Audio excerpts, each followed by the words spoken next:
Este programa tem o apoio da TV Interação, Associação Vida e Trabalho e da Ordem dos Advogados do Brasil, Seção São Paulo.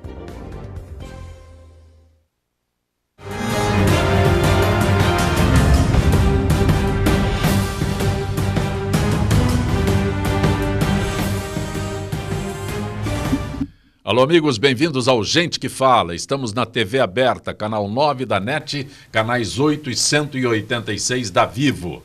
Rádio Trianon, AM 740 São Paulo, Rádio Universal, AM 810 Santos. Estamos transmitindo direto do estúdio da TV aberta através da nossa fanpage, facebook.com/programa Gente que Fala. E TV Guarulhos, canal 20 UHF, canal 3 da NET em Guarulhos, 11h30 da noite. Acesse nosso blog, conheça nossos colunistas e colaboradores, gentequefala.com.br. À sua disposição o telefone 38766146 e o telefone da nossa produção também São Paulo, 5052-5555. Participando desta edição de Gente que Fala, deputada federal Renata Abreu. Prazer tê-la aqui, Renata. Prazer, é uma alegria estar aqui com todos os nossos telespectadores. Renata, tá certo eu dizer que você é filiada ao Podemos? Sou presidente nacional do Podemos. Não, mas o Podemos por isso que eu digo que está certo, porque é um tá novo certo. Partido. Né? É um novo partido. Na verdade, é um antigo partido olhando para o futuro. Também conosco o economista José Roberto Faria Lima. Prazer tê-lo aqui, Faria Lima. Olha, o prazer é meu. Sempre uma satisfação imensa participar de um programa como esse, que abre um espaço tão grande para os debates, e sendo presidido por você, que eu conheço há 30 anos. Também conosco o jornalista Haroldo Guerra. Bom tê-lo aqui, Haroldo.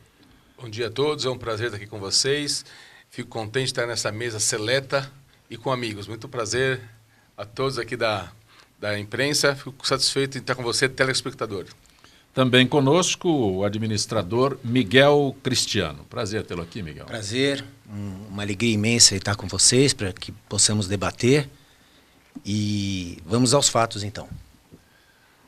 Na véspera de embarcar para a sua viagem oficial à Rússia e à Noruega, e na expectativa de ser denunciado pela Procuradoria-Geral da República, o presidente Michel Temer gravou o vídeo em que, sem citar diretamente o empresário Joesley Batista, defende punição a quem cometeu crimes. O vídeo, de cerca de 4 minutos, será divulgado hoje à tarde nas redes sociais. Deputada, estamos nos antecipando, Faria Lima, Miguel, Haroldo, estamos nos antecipando ao vídeo que será divulgado hoje. Faria Lima? Eu acho que a deputada tem mais condições de fazer a abordagem dessa inusitada viagem. Eu acho que a declaração, não vi o vídeo ainda, também para mim é inédito. Não foi lançado ainda, é inédito para todos. Mas, obviamente, essas denúncias têm que ser apuradas. Eu acho que é um momento que o Brasil passa, e eu tenho dito isso, um momento que muita gente tem dito que é preocupante, essa crise política, essa instabilidade, essa criminalização, mas o Brasil está sendo passado a limpo. Isso eu vejo de uma forma muito positiva, né? A impunidade está acabando, e uma coisa que me deixa muito feliz nesse momento político é que os jovens estão debatendo a política. Antigamente você chegava na mesa do bar, você ia falar de política, é a chata que chegou. Agora não.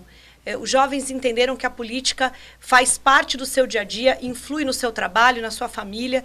Então, eu acho que todas essas ações que estão sendo feitas, inclusive com a prisão de políticos, tem sido muito bem vista pela população, e eu super apoio. Acho que as declarações do presidente, a punição a quem cometeu crimes é óbvia e tem que ser levada à risca, né?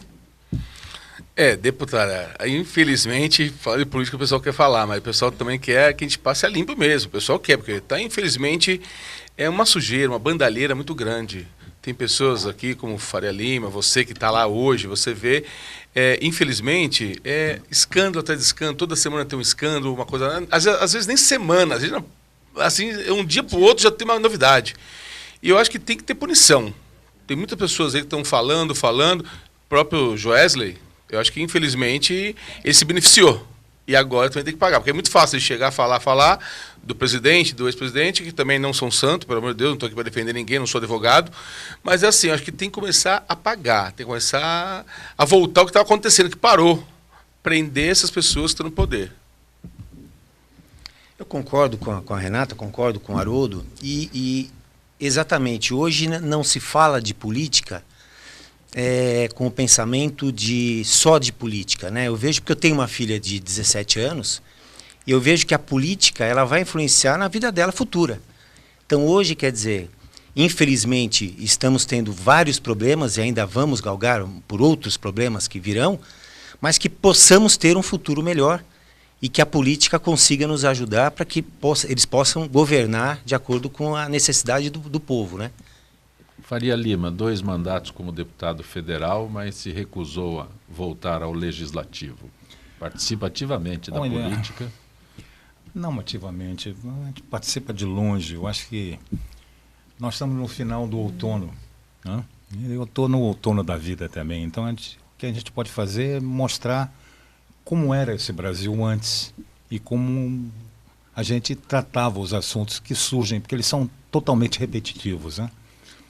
A situação é muito delicada. Eu concordo muito com o que falou a Renata. A Renata é uma esperança, né? Uma jovem brilhante que tem nas veias o DNA da política, uma política com P maiúsculo, né? Agora, a situação é muito crítica, porque eu não vejo nas circunstâncias atuais condições de se refazer todo um processo que precisa ser reengendrado, projetado, como disse o Miguel, que é quase que a modelagem do futuro. Nós temos que modelar o futuro colocando liberdade. A liberdade praticamente nunca é atingível, ela é inatingível, né? Por isso que você acaba formando consensos para poder agir. Então, que os consensos sejam no sentido realmente de ter essa visão de que nós estamos passando por uma fase de renovação, em vez de criando esperança para o amanhã, convocando essa juventude que ela é que está sofrendo, ela é que está pagando o preço de tudo isso, o futuro dela que está sendo sacrificado, para vir participar do processo. Agora, como refazer tudo isso? Eu sei que uma sequoia começa com a semente, é preciso dar um primeiro passo. Agora, eu não vejo no Congresso Nacional, com a estrutura que está sendo, entende, que existe hoje lá, condições de fazer alguma coisa que atenda realmente à expectativa que o povo está fazendo.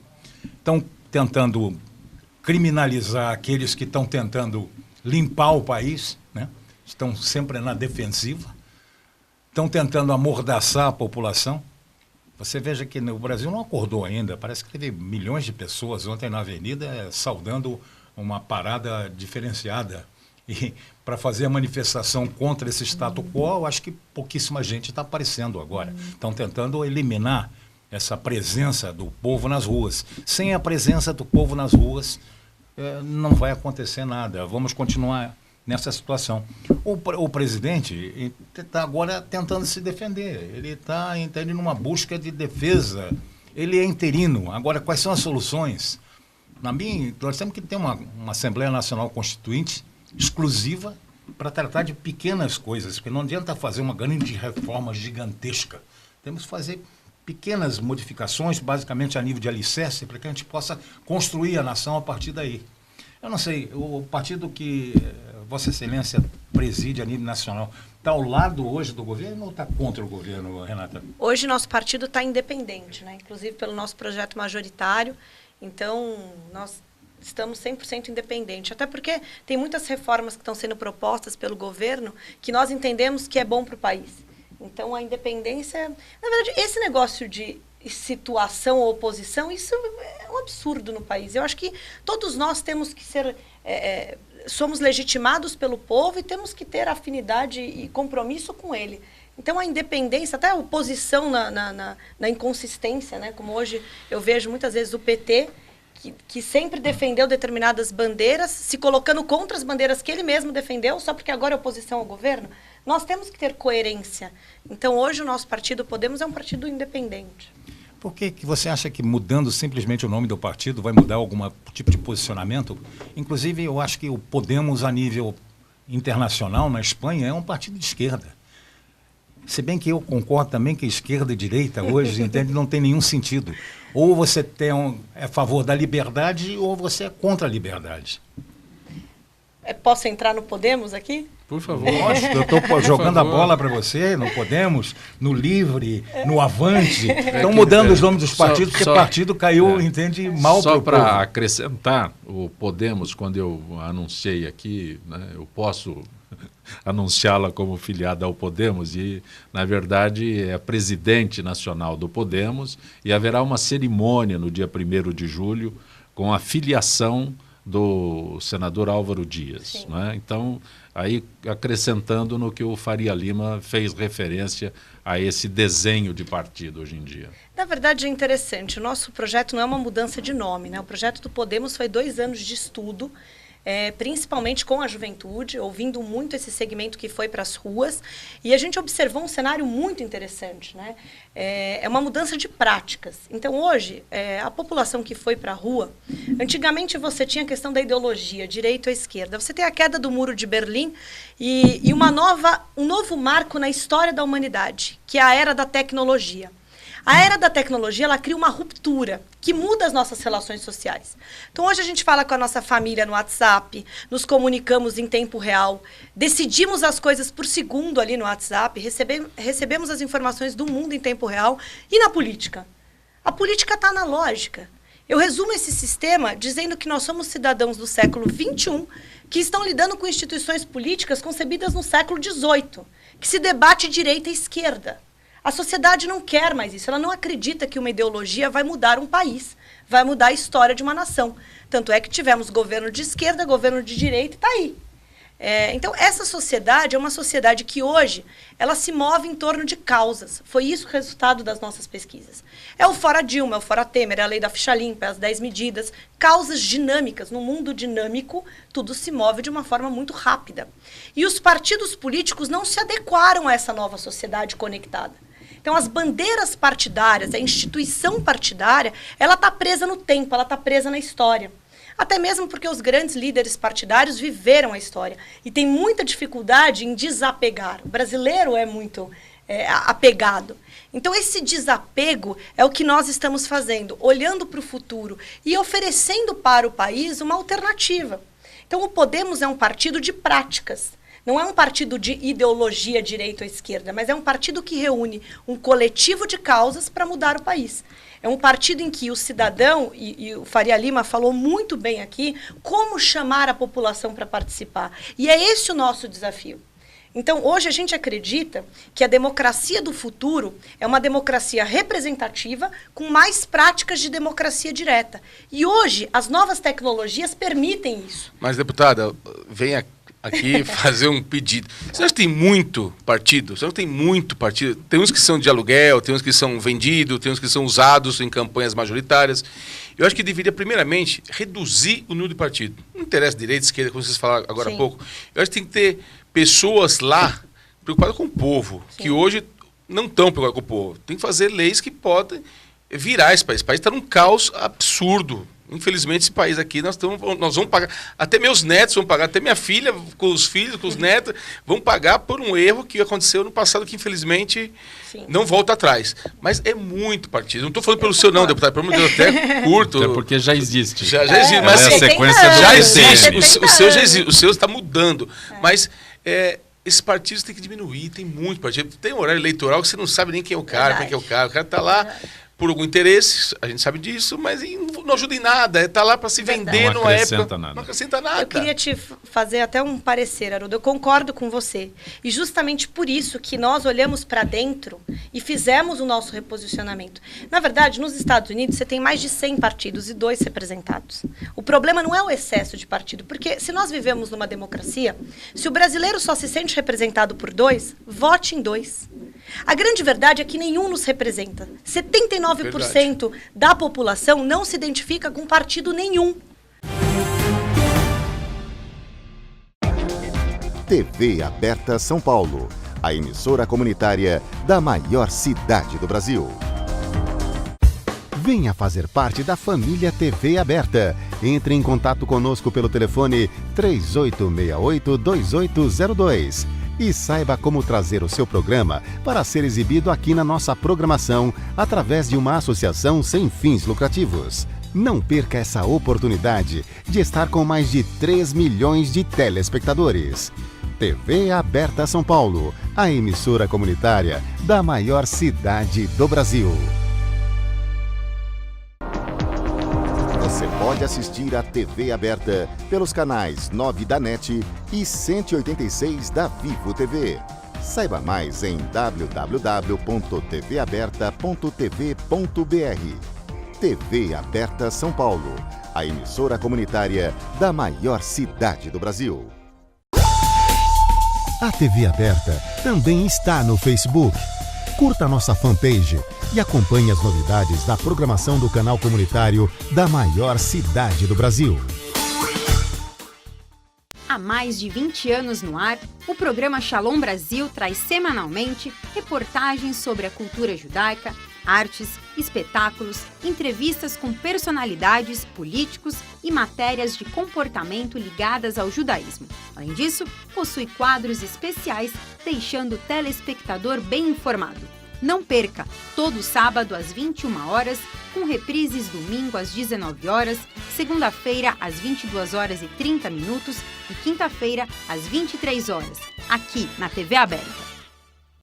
Acesse o site da TV Aberta São Paulo, www.tvaberta.tv.br. Vídeos. Olá, a partir de... Notícias. Promoções. Assista a nossa programação em tempo real e faça sua pergunta para os programas ao vivo. Participe da emissora comunitária da maior cidade do Brasil.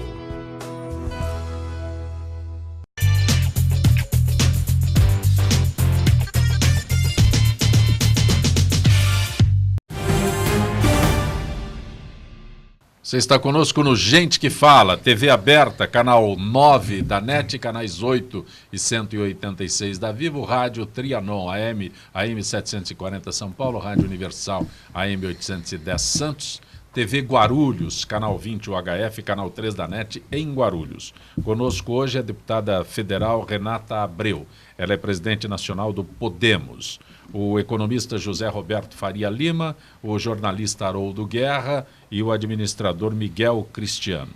A deputada Renata Abreu, ela é presidente nacional do Podemos, este partido que sucede o PTN, e a gente já se referiu a isso nesta edição, que a próxima solenidade que acontecerá no dia 1º de julho, né, terá como destaque a filiação do senador Álvaro Dias, que é tido como um candidato à presidência da República.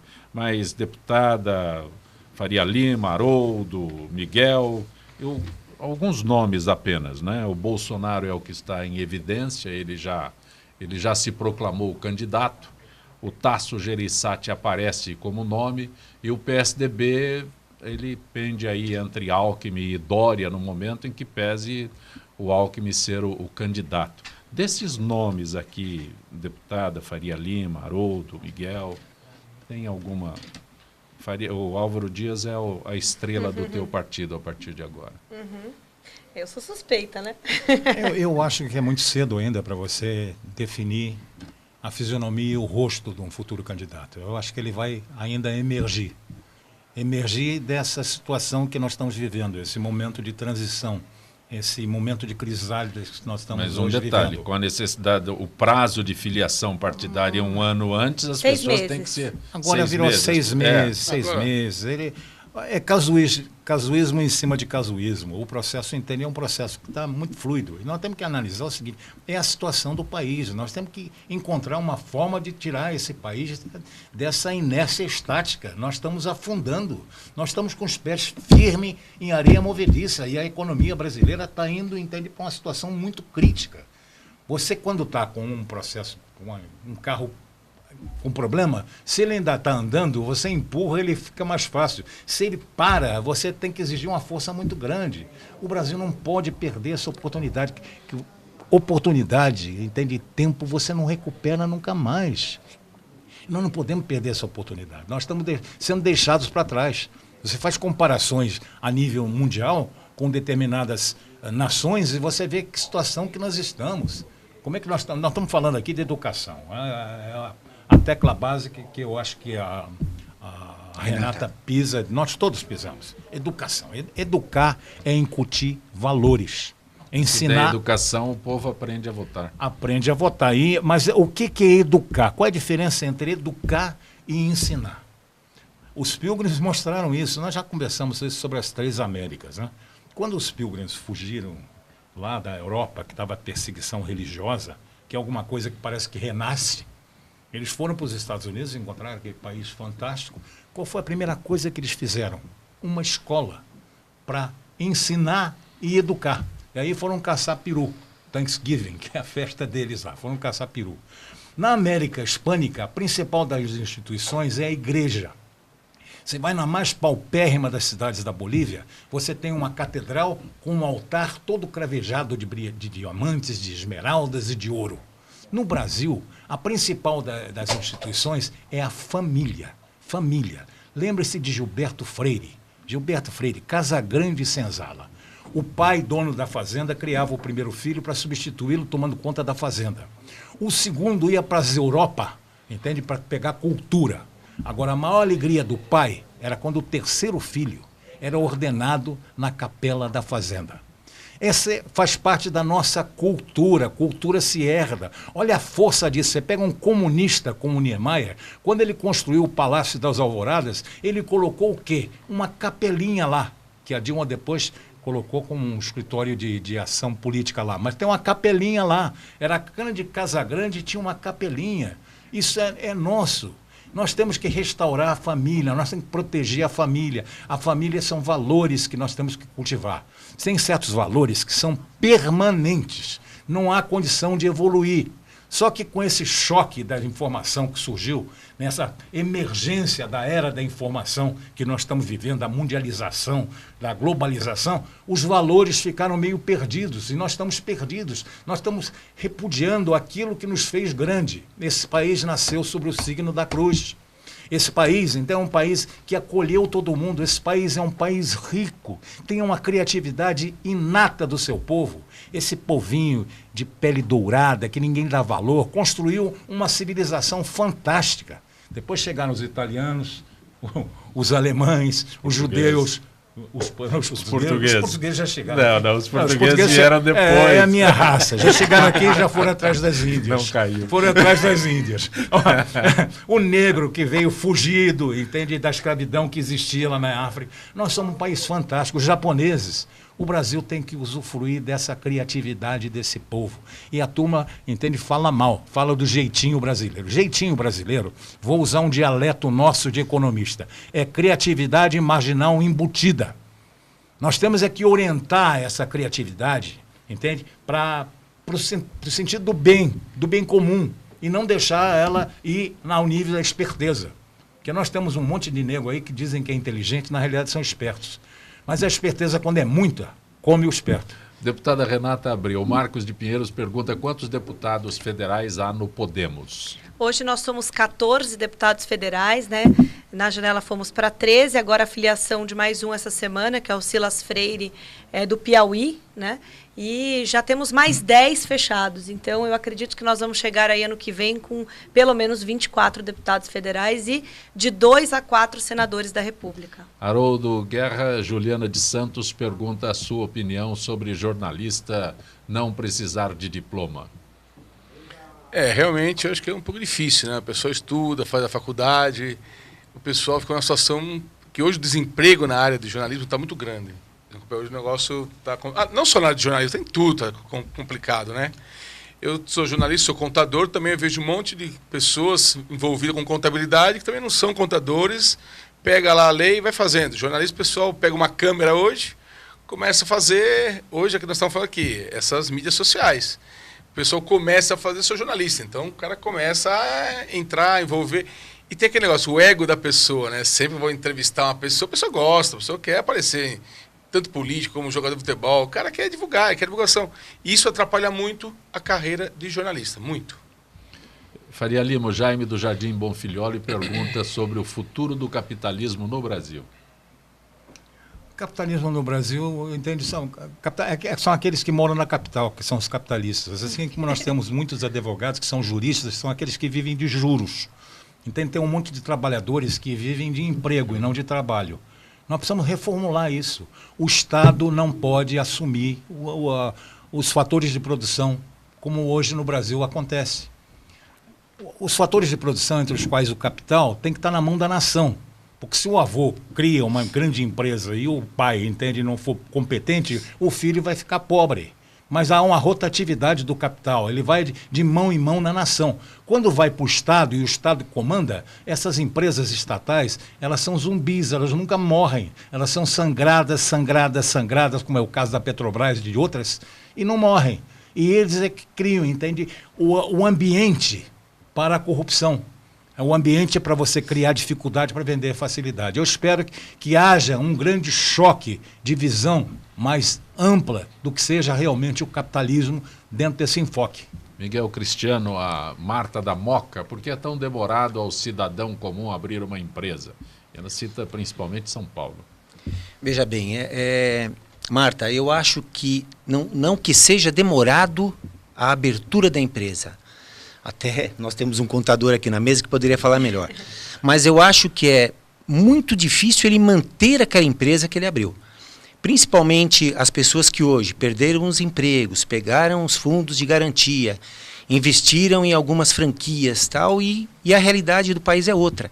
Então, na realidade, ele acaba tentando fazer com que ele pudesse pagar suas contas, né, numa ilusão de que teria essa empresa em movimento, e acaba, infelizmente, falindo e com dívidas, né? Realmente, e perdeu o dinheiro que ele tinha guardado. Realmente existe essa demora. Sou contador, eu sei disso. Existe essa demora. Obrigado, Haroldo. Faria Lima acabou de falar. Faria Lima acabou de falar agora. Se criam dificuldades para se vender facilidades. A burocracia de papel é muito grande em São Paulo. Acho que tem que tentar reduzir o máximo possível, porque o cara já está abrindo uma empresa, porque ele está precisando daquela empresa girar. Demora 3 a 4 meses para abrir uma empresa, o cara começar a funcionar, a dificuldade, Miguel, que ele tem de sustentar a família, até girar aquele comércio. Então, infelizmente, nós temos que gerar... Também, né, a carga tributária, nem vamos falar aqui nesse país, que é um absurdo. Mas nós precisamos gerar empregos. Temos que ter essa facilidade de termos as empresas abertas, porque gera emprego. As micros e pequenas empresas geram muito emprego. E aí está a dificuldade para as pessoas que têm a dificuldade de montar uma empresa. Haroldo, eu não vou fazer, não temos tempo para você responder quanto tempo demora para fechar uma empresa. Realmente o programa tem que acabar às 11 horas da noite. Renata Flávia da Pompeia, cota para mulheres na política é necessária? Olha, esse é um grande debate. Eu acho que nós temos uma... Você vê, hoje, dos 513 deputados, nós temos 51 mulheres, né? 10%. E não conseguimos avançar nisso. Então, a cota está sendo muito discutida no parlamento, não a cota de vagas para candidatas, como é hoje, de 30%, mas nas casas legislativas, para corrigir uma distorção. Afinal, a mulher ficou muito tempo proibida de participar da vida pública, inclusive de votar. Foi uma conquista recente até, né? Então, Renata, só rapidamente, por que mulher não vota em mulher? Nós tivemos uma presidente da República mulher. Ou estou equivocado? Mas eu não entendo por que mulher não vota em mulher. É um chamamento. Está aí para votar. Por que mulheres, que não vota? Votem em mulheres.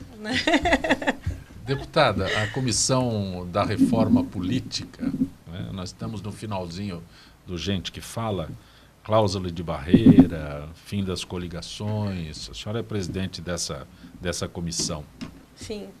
O que podemos esperar disso? A cláusula de barreira já foi aprovada uma vez e atropelada, né? A comissão aprovou e o plenário atropelou a cláusula de barreira. Não, na verdade ela foi aprovada e o Supremo derrubou. Sim. Falou que era inconstitucional. Perfeito. E há possibilidade de prosperar? Então, na verdade, hoje a reforma política está acontecendo em 3 comissões. Uma que trata da legislação infraconstitucional, que não é projeto de emenda constitucional, e duas comissões que estão tratando de PEC. Uma que trata da unificação das eleições, para que elas ocorram no mesmo ano, e outra que trata do fim de coligação e cláusula de barreira. Eu vou dar o meu entendimento do que está acontecendo hoje. Está muito bagunçado. A grande verdade é que, inclusive, estou até convocando os outros presidentes e relatores para que faça uma adequação de procedimentos. Por quê? Está sendo discutida em uma das PECs, que é a 77, que trata da unificação da eleição, o sistema eleitoral. O sistema eleitoral de lista já caiu por terra. Não tem chance de aprovação na casa, então foi descartado. O sistema que está sendo discutido agora é o distritão, que seriam os mais votados do Estado. São 70 deputados federais, entram 70 mais votados, acabaria com o coeficiente partidário. Mas se o distritão for aprovado, a PEC que trata de fim de coligação e cláusula de desempenho cai por terra. Porque como que você vai falar em coligação num sistema majoritário? Não tem sentido. Então, como elas estão tramitando em conjunto, se não houver um acordo de procedimento do que vota antes ou depois, vai ficar uma grande bagunça. Então, inclusive, essa semana eu estou indo lá porque eu acho que primeiro tem que se votar o sistema eleitoral, porque dele é o que vai implicar o resto da legislação infraconstitucional e da PEC que trata de cláusula e fim de coligação. Então, a gente está avançando para tratar primeiro o sistema eleitoral. Vocês vão votar ou vão esperar que o Supremo tome as decisões? Concordo com você, Faria Lima. Nós temos que votar. Mas diante de todo o cenário que está hoje lá em Brasília, a gente sente que está uma maré assim que está todo mundo navegando, né? Eu estou indo para Brasília essa semana com o intuito de forçar, até como presidente da comissão, para que algo avance. Mas como a PEC da qual eu presido, ela trata exclusivamente de fim de coligação, cláusula de desempenho e federação partidária, sem votar o sistema eleitoral, a gente pode ter amanhã um revés muito grande, porque se aprova essas questões e depois se aprova um distritão como sistema eleitoral, ficam duas legislações que não têm convergência. Né? Não tem aplicabilidade. Só para destacar, voto em lista está superado. No meu ponto de vista, está superado. Superado. O outro voto, pois não, Faria Lima? Acabar com a coligação também, porque a maior parte dos deputados, eu acho que 90% deles foram eleitos dentro de uma coligação. Hoje o clima da casa é de fim de coligação, para aprovação. Será que é um tiro na cabeça ou no pé? Também acho. Até porque o que eu penso com relação a fim de coligação? É que muito se discute a questão ideológica. Partidos que não têm convergência ideológica se agrupam. Mas, na prática, o que pode representar o fim de coligação? Se nós achamos que tem muitos candidatos hoje, com o fim de coligação teremos 4 vezes mais. Porque todos os partidos vão lançar chapa completa. Há necessidade de um número de candidatos em cada partido. Exatamente, para atingir o... Então, o distritão, ele ganhou força na casa porque ele reduz o número de candidatos e aí resolve-se até um problema do financiamento, que é a grande discussão das próximas eleições. Né? Eu agradeço, não temos tempo para mais nada. Deputada federal Renata Abreu, presidente do Podemos, o economista José Roberto Faria Lima, o jornalista Haroldo Guerra e o administrador Miguel Cristiano, que participaram desta edição de Gente que Fala. Estaremos de volta amanhã, meio-dia, sempre com direção do jornalista Fausto Camunha. Gratos, até lá. Este programa tem o apoio da TV Interação, Associação Vida e Trabalho e da Ordem dos Advogados do Brasil, Seção São Paulo.